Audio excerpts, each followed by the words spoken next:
Lachhiwala petrol pump के पास हादसा, सड़क पर लड़ते सांडों से भिड़ी स्कूटी, 2 की मौत। चारधाम यात्रा को लेकर तैयारियां तेज, मंदिर समिति ने 8 भाषाओं में जारी किया चारधाम यात्रा का ब्रोशर। नशे और नई नई बाइक में घूमने के शौक ने बनाया बाइक चोर, पहले भी खा चुका है जेल की हवा।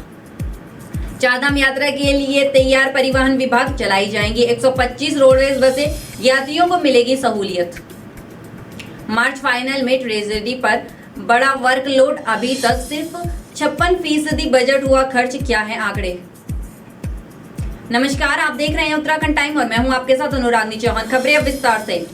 सड़क पर लड़ रहे 2 सांडों से स्कूटी की भिड़ंत हो गई। दुर्घटना में स्कूटी सवार 2 युवकों की मौत हो गई। दोनों युवक स्कूटी से डोईवाला से अपने घर लच्छीवाला जा रहे थे। बता दें, शुक्रवार शाम 8 बजे करीब स्कूटी सवार दोनों युवक डोईवाला से लच्छीवाला की ओर जा रहे थे। लच्छीवाला पेट्रोल पंप के समीप युवकों की स्कूटी सड़क पर लड़ रहे 2 सांडों से टकरा गई, जिससे स्कूटी रपटते हुए सड़क पर काफी आगे तक फिसल गई।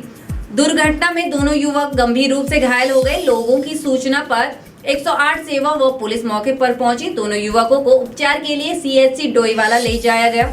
वीरेंद्र छेत्री की गंभीर स्थिति को देखते हुए जॉलीग्रांट रेफर किया गया, जबकि विजय लोधी का उपचार सीएचसी डोईवाला में ही किया जा रहा था। कोतवाली के प्रभारी निरीक्षक के लुंटी ने बताया कि उपचार के दौरान दोनों युवकों की मौत हो गई है।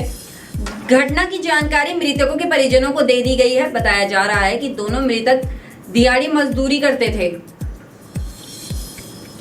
श्री बद्रीनाथ केदारनाथ मंदिर समिति ने देश विदेश की 8 भाषाओं में यात्रा ब्रोशर व कैलेंडर का प्रकाशन किया है। मौके पर समिति के मुख्य कार्याधिकारी विजय प्रसाद थपलियाल ने बताया कि मुख्यमंत्री पुष्कर सिंह धामी के नेतृत्व में चारधाम यात्रा की व्यापक तैयारियां चल रही हैं। पर्यटन मंत्री सतपाल महाराज के मार्गदर्शन तथा सचिव पर्यटन सचिव पूर्वे के निर्देशन पर हिंदी, अंग्रेजी, गुजराती, बंगाली, मराठी, तेलुगु, कन्नड़, मलयालम आदि भाषाओं में ब्रोशर का प्रकाशन किया गया है। ब्रोशर से तीर्थयात्रियों को उत्तराखंड चारधाम बद्रीनाथ, केदारनाथ, गंगोत्री, यमुनोत्री सहित पंचबद्री, पंचकेदार और बद्रीनाथ धाम के अधीनस्थ मंदिरों की जानकारी मिलेगी। साथ ही शीतकालीन यात्रा स्थलों की भी जानकारी दी गई है। देहरादून से नशे की लत में पड़े युवकों द्वारा बाइक चोरी करने के कई मामले सामने आ रहे हैं। पुलिस द्वारा वाहन चोरी के मामलों में कई युवकों को अलग अलग मामलों में अरेस्ट भी किया गया है, लेकिन इनके बाद भी ये सिलसिले थमने का नाम नहीं ले रहे हैं। वहीं पुलिस ने एक और ऐसे ही मामले का खुलासा किया है, जिसमें एक युवक नशे की लत और नई नई गाड़ियों की घूमने की शौक के चलते बाइक चोरी की घटना को अंजाम देता था। यही नहीं, युवक पर पूर्व में कई मामले दर्ज हैं। बता दें, वाहन चोरी की अलग अलग घटनाओं का खुलासा करते हुए थाना वसंत विहार पुलिस ने एक आरोपी को हरवंशवाला चेक पोस्ट से गिरफ्तार किया। आरोपी के कब्जे से चोरी के 4 दोपहिया वाहन बरामद किए गए। नई गाड़ियां चलाने के शौक को पूरा करने के लिए आरोपी वाहन चोरी की घटनाओं को अंजाम देता था। साथ ही गिरफ्तार आरोपी पहले भी चोरी के मामले में जेल जा चुका है। आरोपी के खिलाफ जनपद के अलग अलग थानों में चोरी और अन्य अपराधों में 1 दर्जन से अधिक मुकदमे दर्ज हैं। आरोपी नशे का आदी है और उसे नई नई गाड़ियां चलाने का शौक है, जिसके लिए वह वाहन चोरी की घटनाओं का अंजाम देता था और जो गाड़ी उसे पसंद नहीं आती थी उसे वह राह चलते व्यक्तियों को सस्ते में बेच देता था। आरोपी पहले भी वाहन चोरी के मामले में जेल जा चुका है, जिसके खिलाफ जनपद के अलग अलग थानों में चोरी व अन्य अपराधों में 14 मुकदमे दर्ज हैं।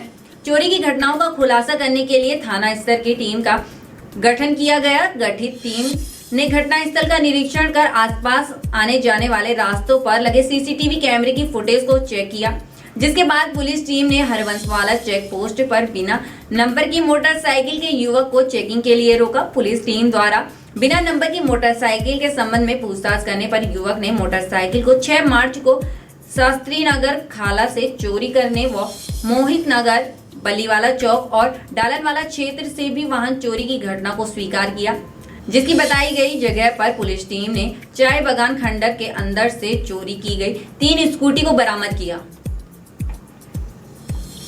चारधाम में उत्तराखंड परिवहन विभाग भी यात्रियों को सुविधा मुहैया कराने में अहम भूमिका निभाता है। ऐसे में उत्तराखंड परिवहन विभाग ने परिवहन निगम की 125 बसों को चारधाम यात्रा रूट पर तैनात करने का निर्णय लिया है, ताकि चारधाम आने वाले यात्रियों को सहूलियत मिल सके। वहीं दूसरी ओर ट्रैफिक व्यवस्थाओं को दुरुस्त किया जा रहा है। साथ ही सभी वाहन जो भी चारधाम यात्रा रूट पर संचालित होंगे, उन सभी वाहनों की व्यवस्थाओं की जिम्मेदारी भी परिवहन निगम के पास रहेगी।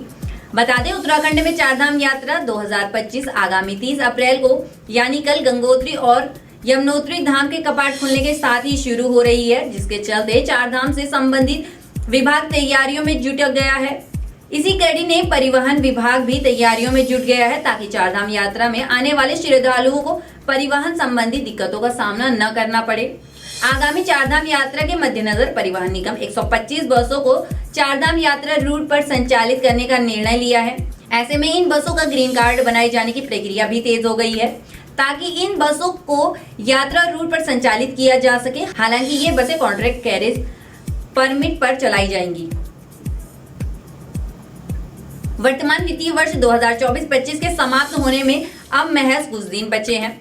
इसके चलते ट्रेजरी विभाग इन दिनों ओवरलोड होकर काम कर रहा है। इसकी मुख्य वजह यही है कि वित्त विभाग की ओर से शुरुआती मार्च महीने में ही विभागों को बजट दिया गया है। ऐसे में विभागों की ओर से बजट खर्च किए जाने की हड़बड़ी में अब ट्रेजरी विभाग के पसीने छूट रहे हैं। उत्तराखंड सरकार हमेशा विभागों को यह निर्देश देती रही है कि वित्तीय वर्ष के अंतिम महीने के बजट समय समय पर खर्च करते रहें। बावजूद इसके मार्च महीने में तेजी से विभाग बजट खर्च कर रहे हैं। हालांकि 27 मार्च 2025 से वित्तीय वर्ष खत्म होने तक विभागों के क्लेम पर ट्रेजरी ने रोक लगा दी है। दरअसल कोषागार निदेशालय की ओर से पहले ही 27 मार्च की तिथि तय की गई थी, जिसके तहत विभाग 25 मार्च तक क्लेम संबंधित विभागीय संस्तुति देने के साथ ही 27 मार्च तक ट्रेजरी में क्लेम के लिए फाइल भेज सकते थे। वर्तमान समय में ट्रेजरी विभागों के क्लेम के भुगतानों के कवायद में जुटी हुई है। वित्त विभाग से मिली जानकारी के अनुसार वित्तीय वर्ष 2024-25 का कुल बजट करीब 94,000 करोड़ अनुमानित था। जानकारी के अनुसार वित्तीय वर्ष 2024-25 का कुल बजट करीब 94,000 करोड़ अनुमानित था। इसके सापेक्ष अभी तक सिर्फ 53,500 करोड़ रुपए ही खर्च किए जा सके हैं, यानी अनुमानित कुल बजट का अभी तक करीब 56% पैसा ही खर्च कर पाए हैं। कुल खर्च की गई धनराशि में से करीब 8,900 करोड़ रुपए कैपिटल मद से खर्च किए गए हैं। बता दें कि उत्तराखंड में हर महीने राजकीय कर्मचारियों की सैलरी से मद के में करीब 1,000 करोड़ और पेंशन के रूप में करीब 600 करोड़ रुपए खर्च हो रहे हैं। बाकी की तमाम खबरों के लिए बने रहे उत्तराखंड टाइम पर। धन्यवाद।